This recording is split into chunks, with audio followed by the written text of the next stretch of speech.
어떤 환자가 병원에서 투병 생활을 하고 있었습니다. 의사를 믿고 열심히 투병 생활을 하고 있는데 하루는 의사가 진료하는 가운데 이렇게 말합니다. 이제 당신은 이틀밖에 살지 못합니다. 남은 시간이 별로 없습니다. 혹시 만나고 싶은 사람이 있습니까? 그렇다라고 한다면 제가 연락해 드리겠습니다. 의사가 그렇게 말하자 환자가 이렇게 대답을 합니다. 다른 의사 없습니까? 이러한 이야기는 오늘날 한국 교회에도 해당되는 이야기가 아닌가 그렇게 생각합니다. 일제시대 때, 일제식민지 시대 때, 또 6.25 동란 때, 참으로 어려운 시대 때에 하나님께서는 이 땅에 교회를 세워주시고 교회를 통해서 복음의 씨앗이 이 땅에 뿌려지게 하였습니다.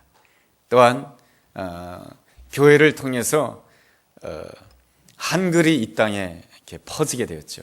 성경이 한글로 번역되고 또 많은 사람들이 성경을 한글로 읽으면서 한글이 온 땅에 퍼지게 되었습니다.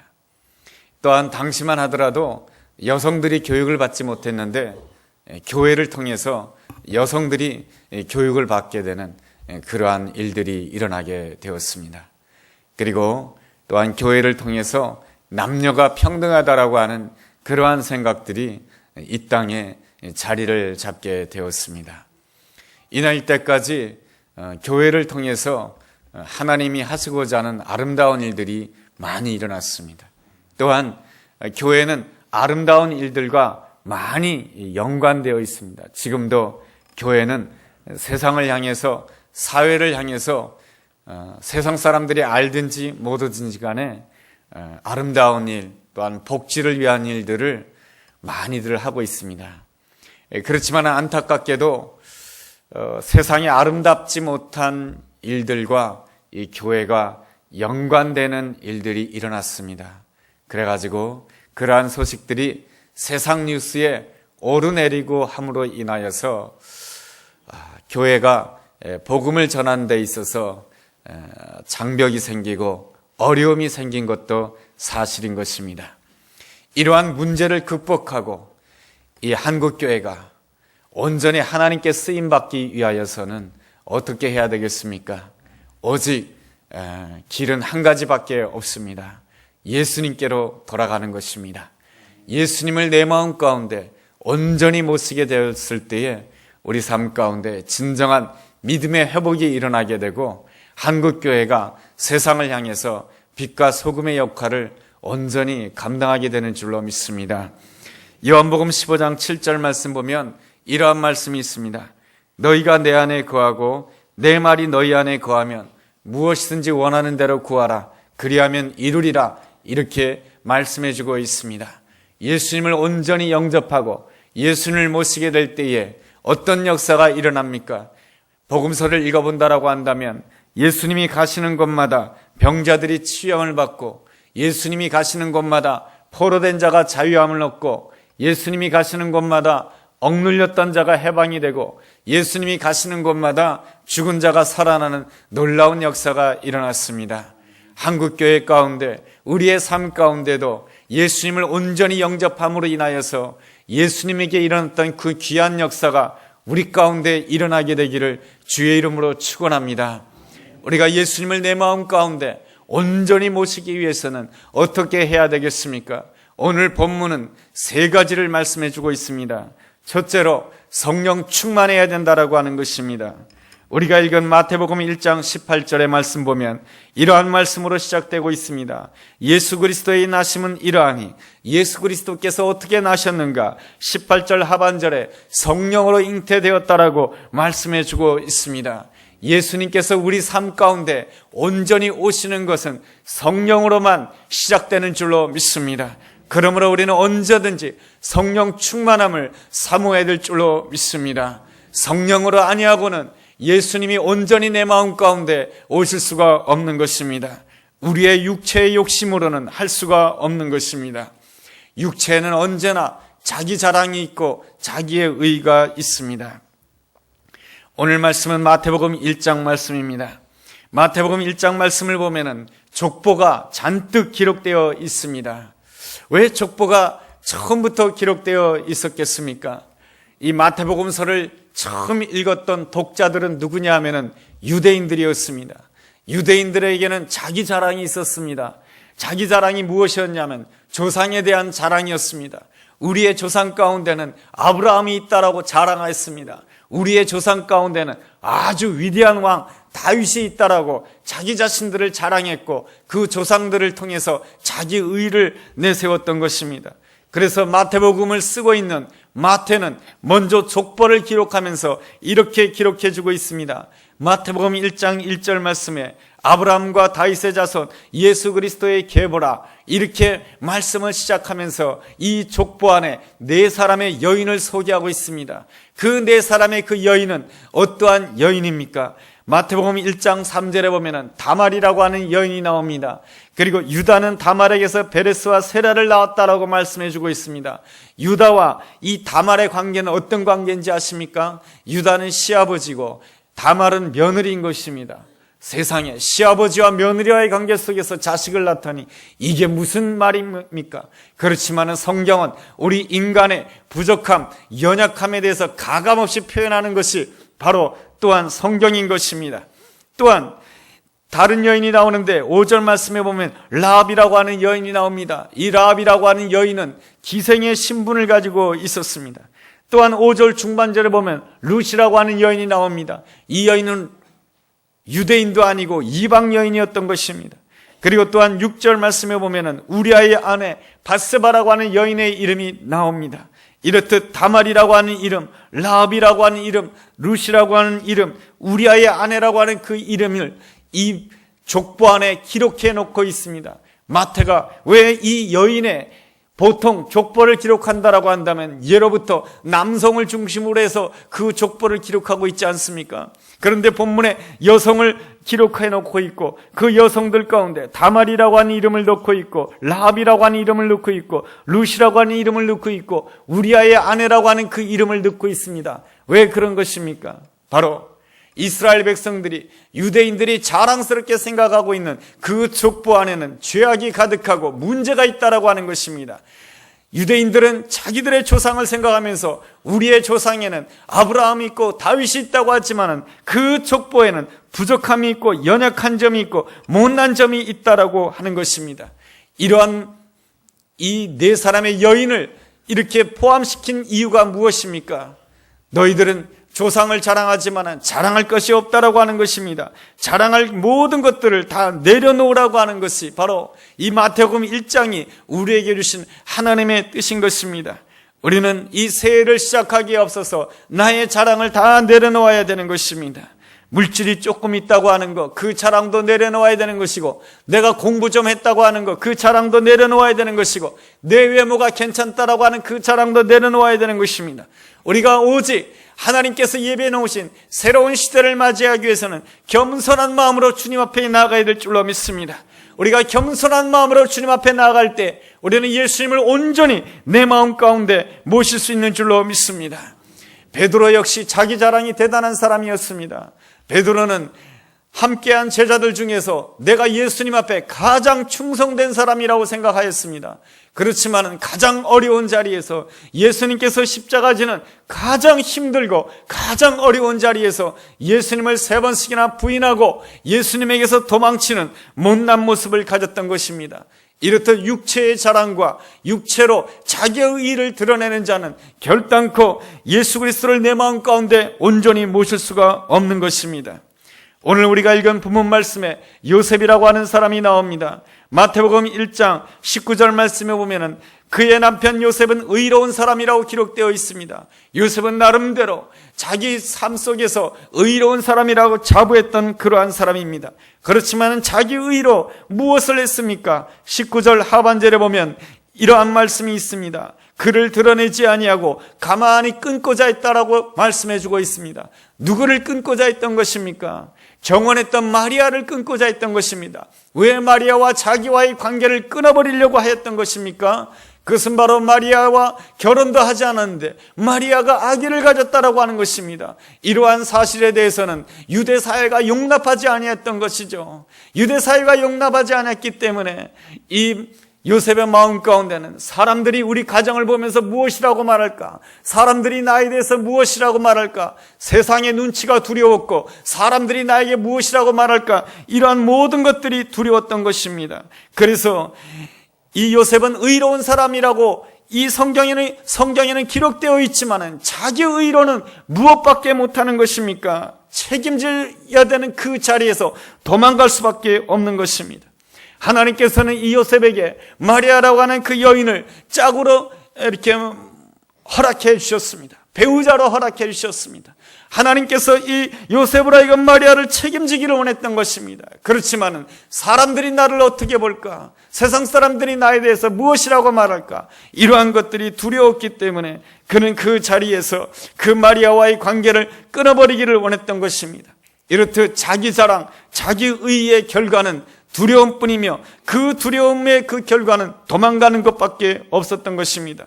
요셉은 세상 사람들이 나를 어떻게 생각할까? 그 생각 때문에 마리아에 대한 그 책임을 져야 되는 그 책임의 자리에서 도망가기를 원했던 것입니다.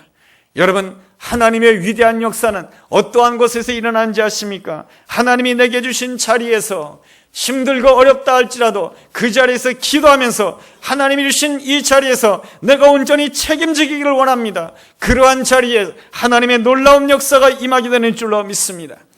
여러분, 구약 성경을 본다라고 한다면 도망치는 또 한 사람이 소개되어 있습니다. 야곱이라고 하는 사람입니다.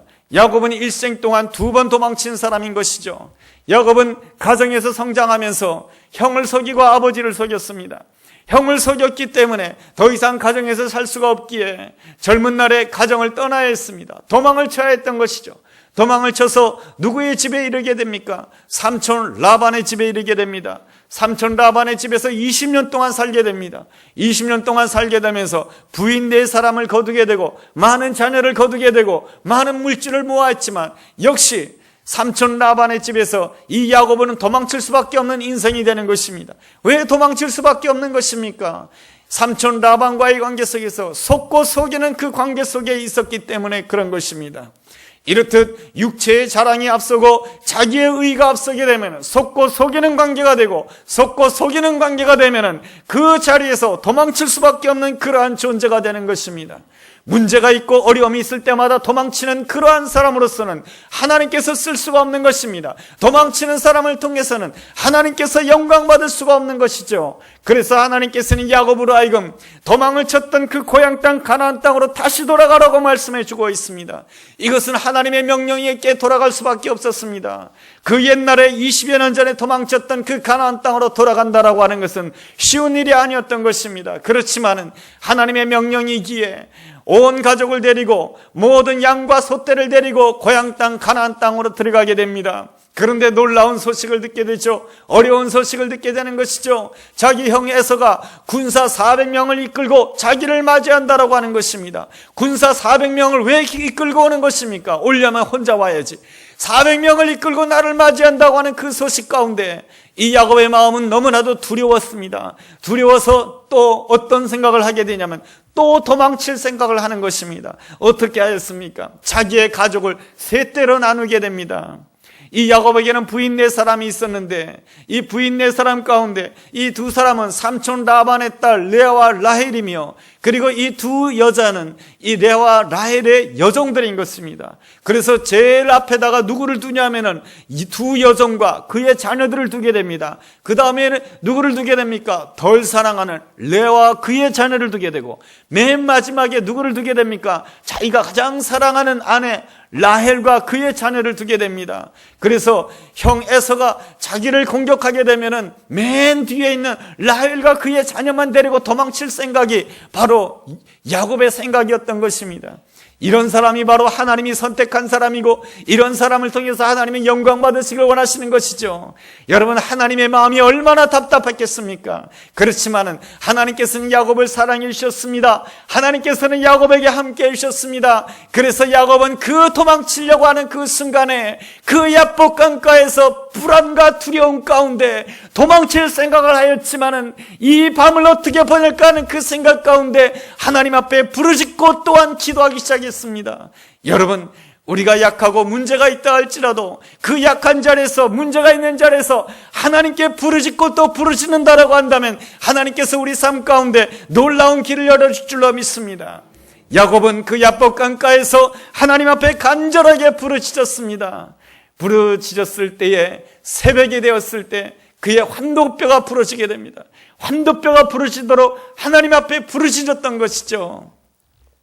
그 다음에 이 새벽이 되었을 때 야곱이 깨닫게 됩니다. 무엇을 깨닫게 되는 것입니까? 하나님께서 여기에 계셨구나.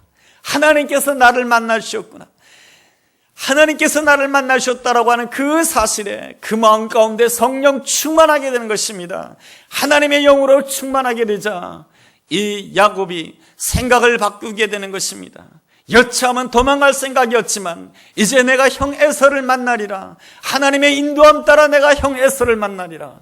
형 에서를 만나게 되었을 때 어떤 역사가 일어나게 되었습니까? 형 에서는 군사 400명을 데려왔지만 군사를 다 물리치고 이 에서가 자기를 맞이하고 오는 그 야곱을 향해서 달려가게 됩니다. 그리고 형 에서가 먼저 포옹을 하게 됩니다. 너무 반갑다라고 말이죠.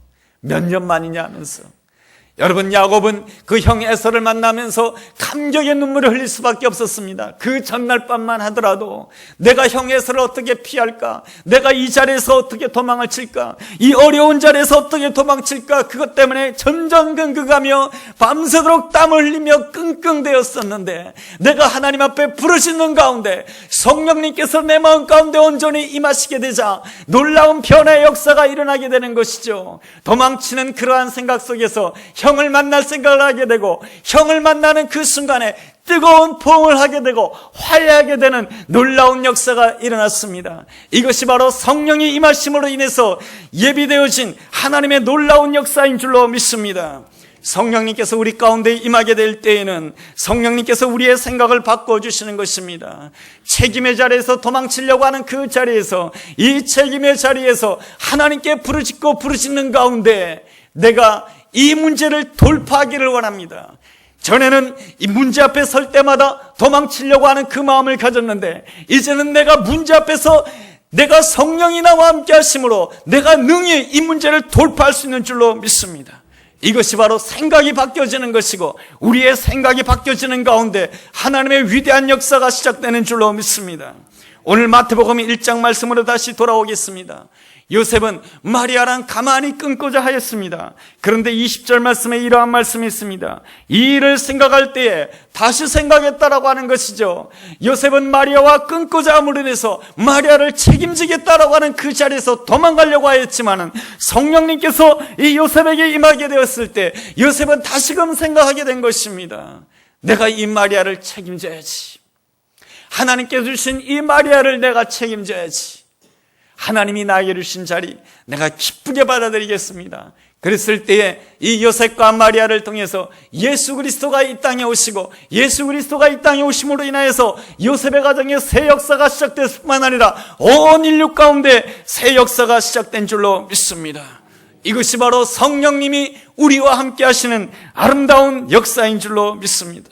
베드로도 그랬던 사람입니다. 십자가 앞에서 어떠한 사람이었습니까? 도망치려고 했던 사람입니다. 아니, 도망쳤던 사람입니다. 그러나 그에게 성령이 임하게 되었을 때 베드로는 어떤 사람이었습니까? 예루살렘을 향해서 담대하게 나가서 말씀을 증거하는 자가 되었고 어디를 가든지 예수의 이름을 선포하며 예수의 이름으로 나아가는 자가 될 수가 있었던 것입니다. 둘째로 하나님께서 열어주시는 새 역사에 참여하기 위해서는 예수님의 이름으로 나아가야 될 줄로 믿습니다. 21절에 이러한 말씀이 있습니다. 아들을 낳으리니 그 이름을 예수라 하라. 이는 그가 자기 백성을 그들의 죄에서 구원할 자이심이라 하니라. 우리는 새 해를 맞이해서 우리의 감정을 앞세우고 나의 이름을 앞세우고 나의 힘으로 앞세운다라고 한다면 우리는 결단코 승리할 수가 없는 것입니다. 베드로는 자기의 감정을 앞세우고 자기의 힘을 앞세울 때는 힘든 자리에서, 어려운 자리에서, 문제의 자리에서 도망칠 수밖에 없는 자리였습니다. 그러나 그가 하나님 앞에 전심으로 기도하는 가운데 성령이 임하게 되었을 때 그는 언제나 예수님의 이름을 앞세우며 나아가게 된 줄로 믿습니다. 예수의 이름으로 나아가게 될 때 어떠한 역사가 일어났습니까? 예수님의 이름으로 나아간다라고 하는 것은 무엇입니까? 나의 이름을 앞세우는 것이 아니고 늘 주님을 앞세우는 것이며, 주님의 이름을 앞세운다라고 하는 것은 무엇입니까? 늘 하나님과의 친밀한 관계를 사모하는 것입니다. 베드로는 하나님과의 그 친밀한 관계를 위해서 성전을 사모하였습니다. 성전에 나와서 기도하기를 기뻐하였습니다. 여러분, 이 새해에 여러분이 이 한 해를 시작할 때에 성전에 나와서 예배드리를 기뻐하시고 성전에 나와서 기도하기를 기뻐하는 여러분 되기를 주의 이름으로 축원합니다. 여러분, 이번 주에 한 주간 동안에 특별 새벽 기도회를 하게 됩니다. 여러분들이 이 새벽에 일어나는 것이 힘이 들지만 내가 이 새해를 시작하기에 앞서서 내가 하나님 앞에 기도함으로 시작하겠습니다. 내가 예수의 이름으로 시작하겠습니다. 예수의 이름으로 사람을 만나게 될 것이며, 예수의 이름으로 새로운 일을 계획하게 될 것이며, 예수의 이름으로 모든 것을 계획하겠습니다. 그랬을 때에 예수님의 은혜와 능력이 우리에게 함께할 줄로 믿습니다. 사도행전 3장 말씀에 보면은 베드로가 성전을 오르다가 안진뱅이를 보게 되었습니다. 안진뱅이를 보게 되었을 때 이 베드로가 뭐라고 선포를 하게 됩니까? 나에게는 은과 금이 없지만 내게 있는 것으로 내게 주노니 나사렛 예수의 이름으로 일어나 걸으라. 성령 충만한 자에게, 예수의 이름을 선포하는 자에게는 어떠한 변화의 역사가 일어납니까? 내게 없는 것에 대해서 관심을 가지지 않습니다. 우리는 성령 충만하지 못하게 되면 자꾸만 내게 없는 것에 대해서 관심을 가지게 됩니다. 나에게는 물질이 없구나, 나에게는 지식이 없구나, 나에게는 도와줄 사람이 없구나, 늘 나에게 없는 것만 생각하게 되는 것이죠. 그러나 성령 충만한 사람, 예수의 이름을 앞세우는 자에게는 나에게 없는 것을 생각하는 것이 아니고 나에게 있는 것을 생각하고 감사하면서 예수의 이름으로 전진하는 자인 줄로 믿습니다. 오늘 성령 충만하기를 사모하십시오.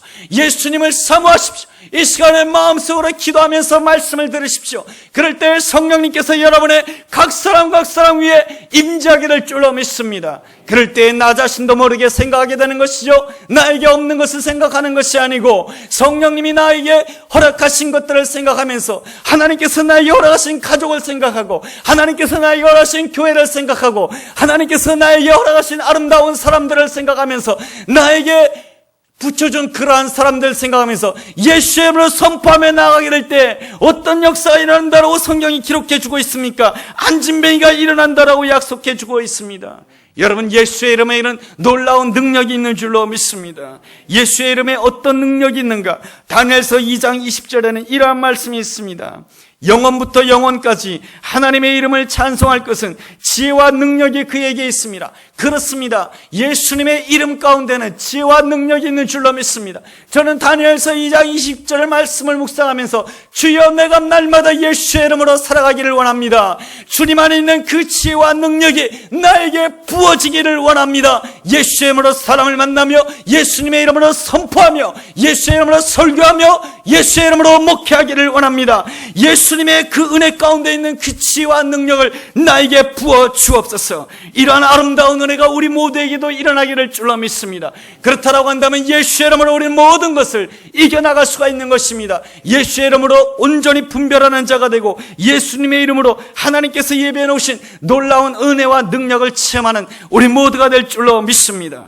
셋째로, 하나님께서 예배해 놓으신 새로운 역사에 참여하기 위해서는 임마누엘의 그 하나님을 체험해야 될 줄로 믿습니다. 아니, 확신해야 되는 것입니다. 23절에 보면 이러한 말씀이 있습니다. 보라, 처녀가 잉태하여 아들을 낳을 것이요 그 이름은 임마누엘이라 하리라 하셨으니 이를 번역한즉 하나님이 우리와 함께 계시다 함이라. 예수 그리스도를 온전히 영접하게 될 때 우리는 마음 가운데 무엇이 충만해지는 것입니까? 하나님께서 나와 함께 하신다라고 하는 그 의식이, 확신을 가지고 충만해지게 될 줄로 믿습니다.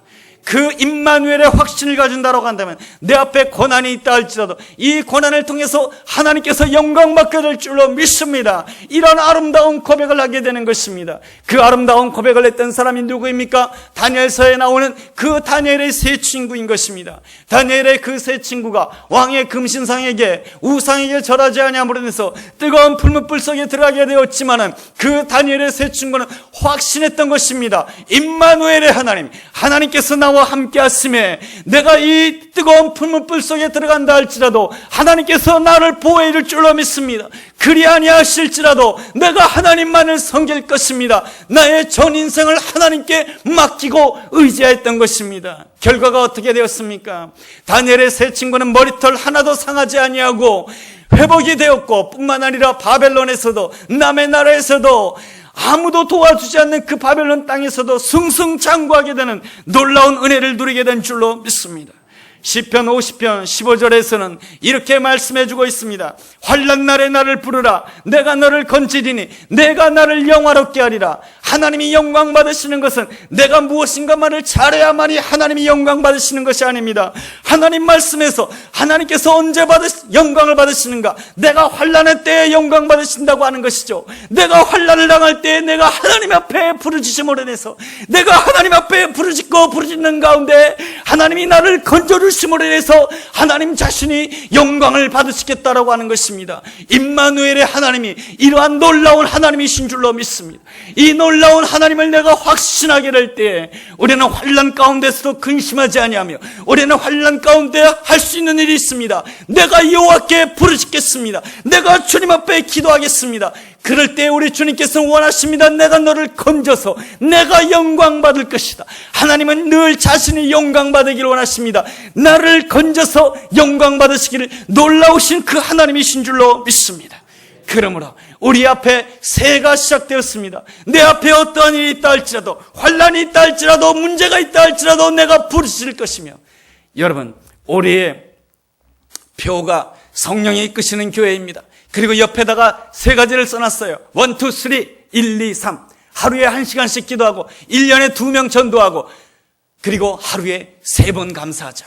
여러분, 어제 하루에 3번 감사했습니까? 굉장히 어렵습니다. 우리가 1년에 2번 총동원 전도 주의를 합니다. 내가 1년에 2명에게 복음을 전해야지. 그리고 하루에 1시간 기도. 하루에 1시간 기도 너무 어렵습니다. 그렇다 할지라도 목표로 삼고 내가 날마다 하나님 앞에 기도하겠습니다. 그럴 때 임마누엘의 하나님이 나와 함께 할 줄로 믿습니다.